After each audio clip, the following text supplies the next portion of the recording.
Pop culture feels more real than ever. We see our favorite artists posting unfiltered selfies, crying on TikTok, talking about mental health, and telling us how they made it from nothing.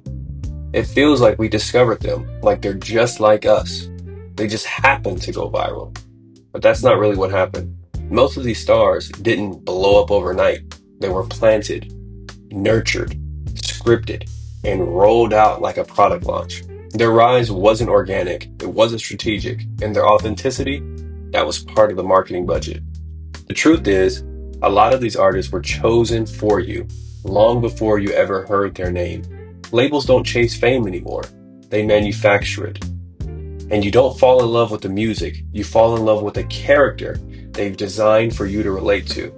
This isn't about conspiracy theories or calling people industry plants. It's about understanding how fame actually works now.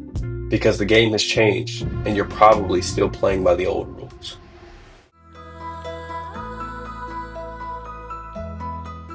There used to be this fantasy that if you were good enough, different enough, or passionate enough, you'd make it.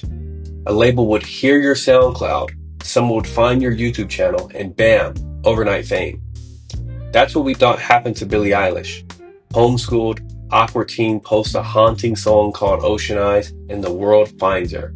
A perfect Gen Z Cinderella story. But her parents were already in the industry. Her brother Phineas had sync deals with Apple.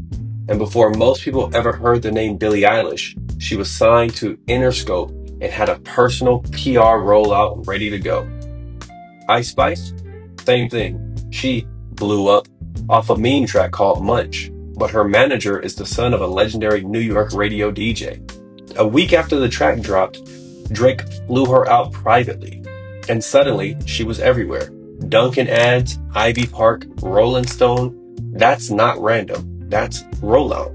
Tate McRae was framed as a TikTok discovery, but she was on So You Think You Can Dance at 13, signed to RCA at 16, and her viral hit Greedy, it was co-written by Ryan Tedder, the guy who made hits for Beyonce, Adele, and Taylor Swift.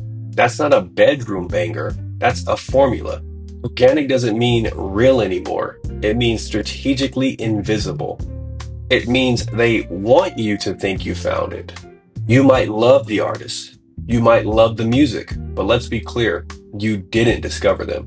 You were introduced to them by a billion-dollar system that knows exactly what you want before you do. This isn't hate, this isn't conspiracy. It's just the reality of how the music industry works now. The grind is gone. The grassroots moments have been replaced by a carefully engineered vibe. That fame you see, it didn't grow, it was grown. Okay, so we've established that a lot of today's biggest artists didn't just go viral, but how did they actually get famous? Like, what's the actual toolkit labels are using to build superstardom from scratch?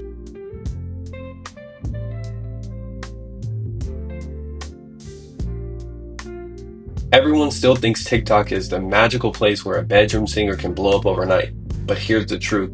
Labels control what goes viral, but they don't do it by uploading songs. They do it by paying creators to fake a trend. Artists like Gail, who made ABCDEFU, were marketed using fake fan comment TikToks like, "Hey bestie, can you write a breakup song using the alphabet?" So, when the song goes viral, it feels like it came from the fans, but it was planted by Atlantic Records.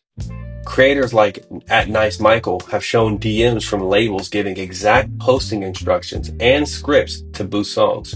You think you're choosing what to listen to? The algorithm already made that decision. A lot of new artists blow up from getting added to Spotify playlists, but those placements are not based on merit. Therefore, if your label has the right connections at Spotify, you can get your song pushed in front of millions of passive listeners. The song you heard during your gym warm up, it might not be popular, it might just be paid for. Artists like Olivia Rodrigo had global playlist coverage the day Driver's License dropped. That's not a coincidence, that's a rollout. Being talented isn't enough. Labels build characters now. people you're supposed to emotionally relate to. Olivia Rodrigo is the heartbreak girl. Ice Spice is the unbothered baddie. Doja Cat is the quirky chaos agent. But none of these identities are natural. They're assembled, tested, and optimized like a Netflix original character. Therefore, when they do something off-brand, people freak out because fans aren't in love with the artist. They're in love with the character they've been sold.